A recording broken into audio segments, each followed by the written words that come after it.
Hi, this is Leah Luwilia. I'm an apprentice with the Associate Trainers Program with Art2Ride, and this is my second submission with my horse Pip. She's our 11-year-old thoroughbred riding pony cross, and I've been working with her for about 3 years or more, almost 4 now, just on and off. We've had some soundness issues with her. She has Cushing's, so this year she's been off work quite a lot with laminitis and hoof abscesses and things. So I just work her when I can, and she's been lame for a few months now. So this is her first day back, and I started with work in hand. Work in hand is a great tool to use to activate the horse and getting the horse to stretch and work over the back. From the ground, it is easier for them to lift their back and use themselves without you stopping them from moving and having a weight on their back. So it's a really good way to begin your session with your horse. And Pip's been doing work in hand for a while now. She has a problem with activity, so she's rather a slow horse. I think a lot of her slowness in the past has been a soundness issue, so it's not all just that she doesn't want to move. It's about her being not 100% well. So as Will says, there's always a reason that a horse doesn't want to move, because naturally it does. So when there is, you need to pay attention and figure out what that is.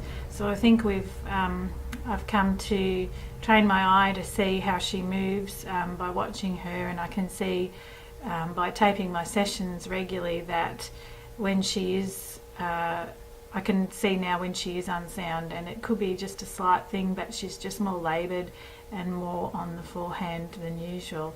So here I'm asking her to move away from me and also to keep active.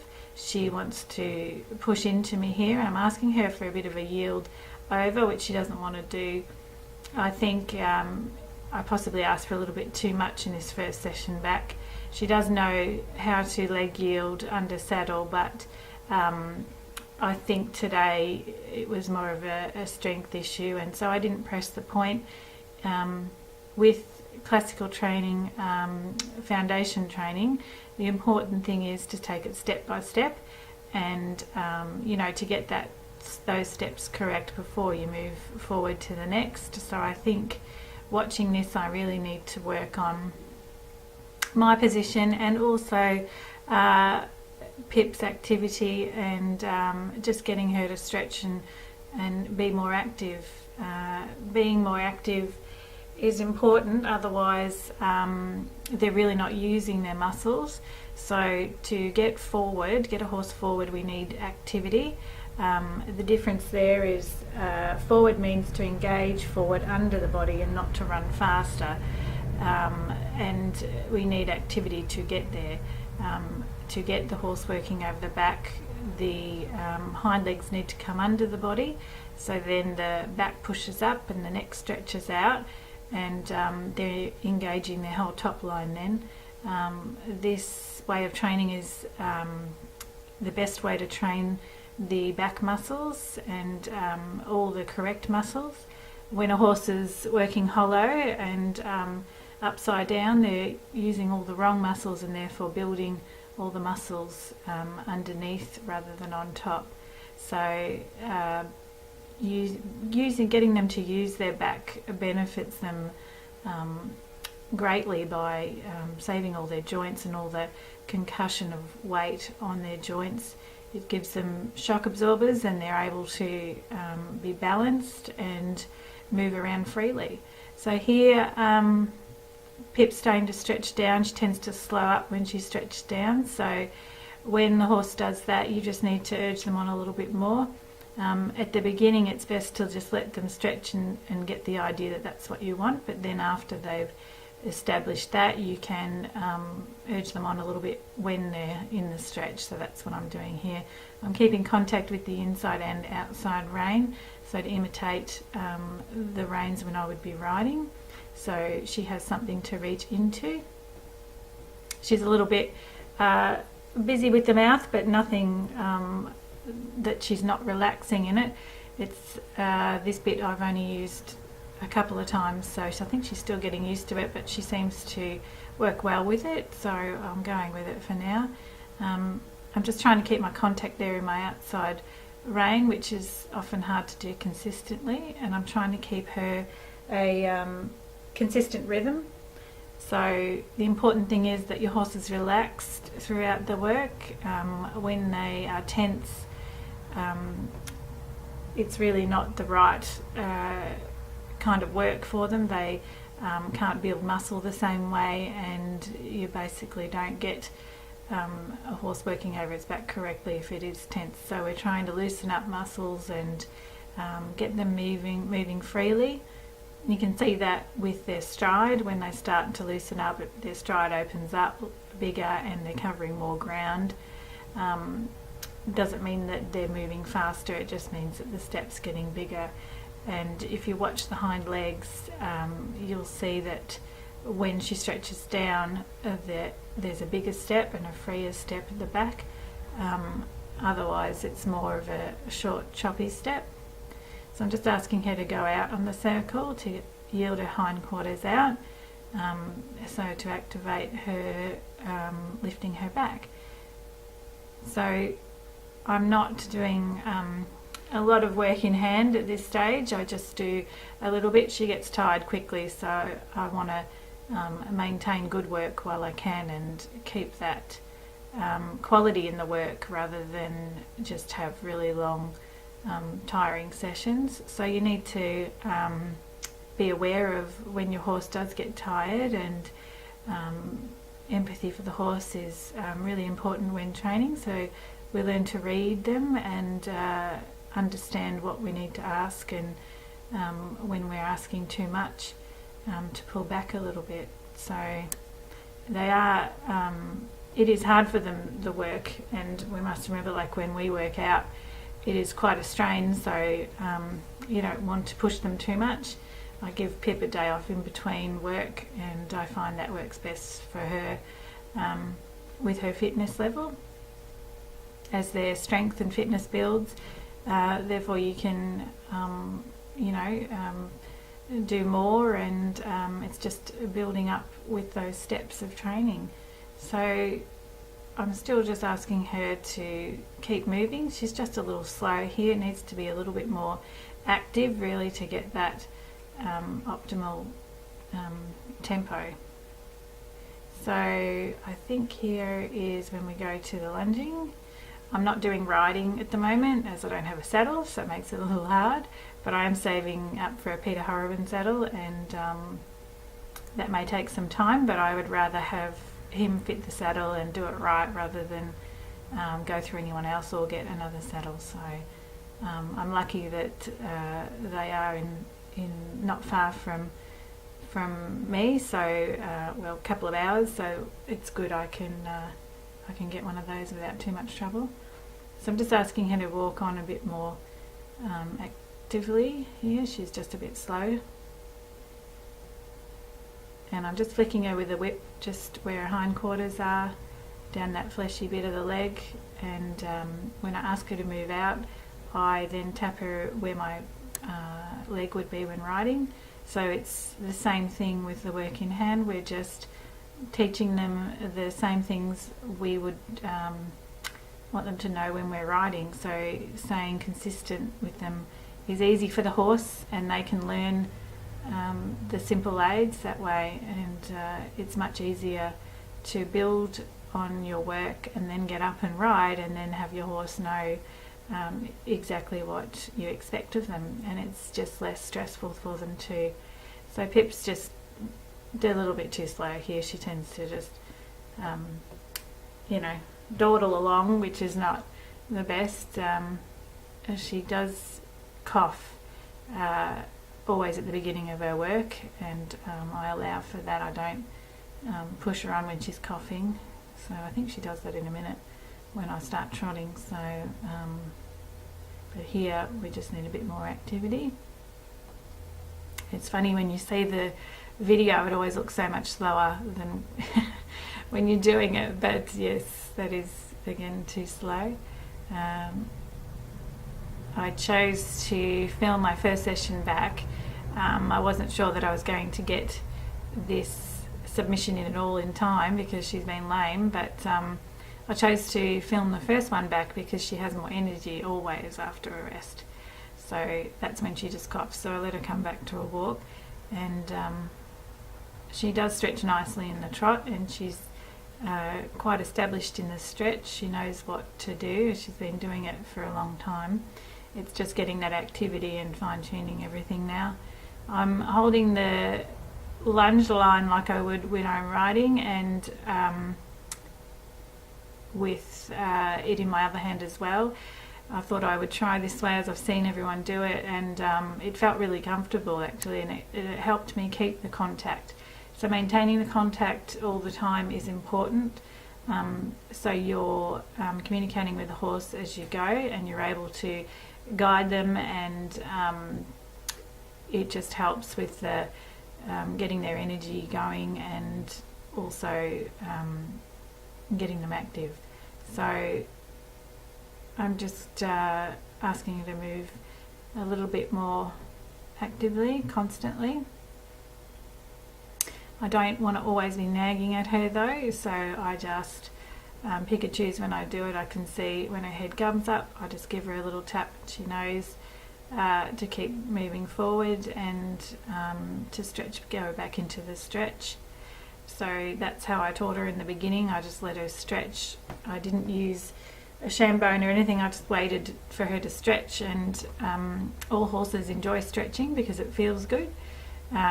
And so it's not a hard thing to teach. It's just a matter of having the patience to wait till they find out that that's what you want them to do. And some horses, obviously, if they've been hollow for a very long time, they might need extra tools and things, but Pip just started doing it quite quickly. So especially in the trot, she started stretching first in the trot rather than the walk, and eventually we got the walk. So it's just a matter of staying with it and being consistent with it. So she's still a little slow here. She's popping her head up because there's some action going on, as you will see. This is Marty, the colt, and he's been playing with the ball. So he was running around with that. He's so cute. So that was quite distracting, but Pip's a very level-headed horse, and nothing much bothers her. So she has become even better temperament-wise with this work, and she was a little bit resistant and spooky when I was riding her hollow many years ago, and now you see the horse transform as you go. You see them more confident, and they're more relaxed. So things, because you're not asking them to do anything they physically can't do, they're very happy to go along with the training. That wasn't a terribly good example as I said that, but that's because she just doesn't want to move, and sometimes I need to be a little firmer with her and ask and give a stronger tap. Just that's better. Get her moving along. So I just keep asking. So when I'm lunging, I'm watching her hocks, and you can see there they're starting to circle, and once she really gets activated and working over her back, you can see her pushing off the ground, so it's kind of like they are beginning to glide along and float. So she's got her hindquarters facing in, and I'm trying to get her four legs on the same track. So I'm asking for her to put her hindquarters out, and that's when she lifts her head up. But she soon goes back down. And so in this training, you notice with your own horse the steps that you go through, and what level you're at depends on what you will ask of them. So you'll know as you're training, what they can do and what they can't.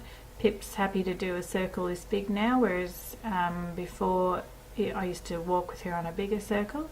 So you just need to take notice of what your horse can do and make sure what you're doing is the horse is capable of and can work over its back in what it's doing. The most important thing is that we're not working a horse hollow, because that's just going backwards. So the important thing is to maintain that that she is working over her back. So just changing rein here.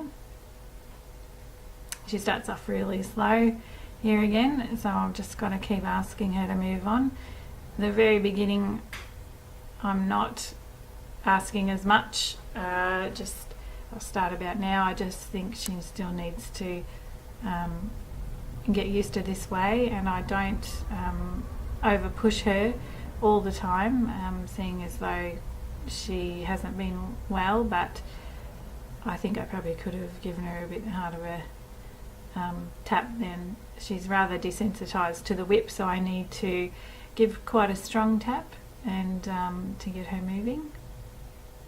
And once she's moving and once she's in the zone, meaning that she's enjoying her work, she's feeling relaxed and good about herself and her own body there, she's happy to move and do it without any encouragement, which is great to see. You can see the horse is relaxed. You can see that they're not looking out at other things going on, and they're just enjoying the feeling of the work, which is so nice to see. It's just nice to see a horse working in a rounder frame. If you've ever noticed a horse that's got its head up in the air and its back's dipped and the legs are out the back and all over the place, it's just not a nice picture. So once you start training your eye, you'll see that it's just lovely to watch. It's a nice rhythm, and it's quite a soothing thing, and I find that learning this training has relaxed me a lot too, because the whole thing is about relaxation, and you need to be relaxed as well. And I think that is really important, that we stay confident and relaxed through the work, and just maintaining consistency with everything in it is very important. The need of consistent work throughout the week, as well as just the steps in the system of training needs to be done in a certain way. I think the order of things is in itself relaxing. It makes things simple, and you can just work on the one thing at a time, and it's not all too much and confusing. It's just, get that right and then move on to the next thing. So I'm just letting her work into the stretch. She's really enjoying herself today, and that's really nice to see.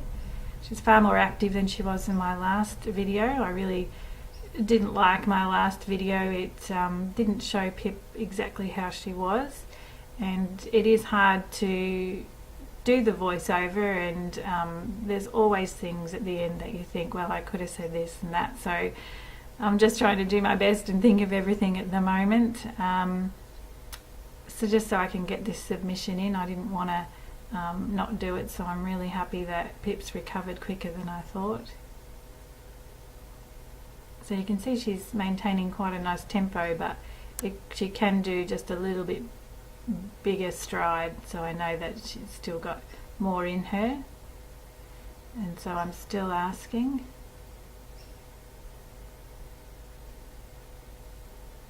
So she's got a nice stretched neck there. You want them to be stretched out and forward, not to curl up, so it's nice to see her doing that. She was slightly feeling a little bit like heavy, like she was pulling out a little bit in this session, but I just maintained the contact and kept asking, and I think those two things is what's mainly important with lunging. Knowing when to use your whip, and for your own posture to stand up straight and keep your energy levels up. and you can see she still wants to pull to that outside track, so I've started from the advice of Anne, which was good from my last video, not to work on that outside track, because they do tend to just stick to the fence then. They're like magnets, and they don't work correctly when they're in the gully of the track that they've made. They can trip over and so forth. So I just brought her back to a walk now, and I let her walk around for a little while. She does sort of fall apart at the end there, so I do try and keep moving her on.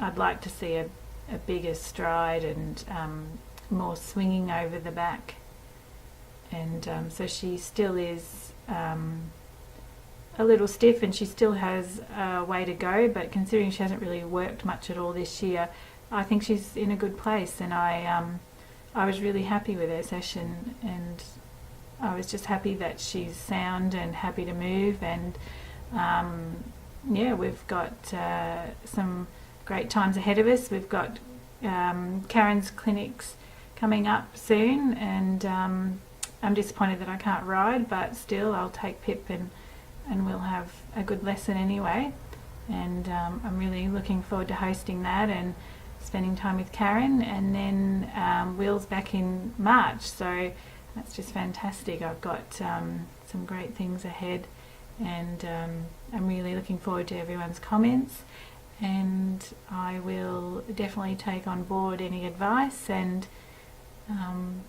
yeah, I thank you all for watching, and I really enjoy watching everyone else's videos too. I think everyone's doing a fantastic job, and it's very encouraging to see everybody doing the same thing, and it's just great. So thanks everyone.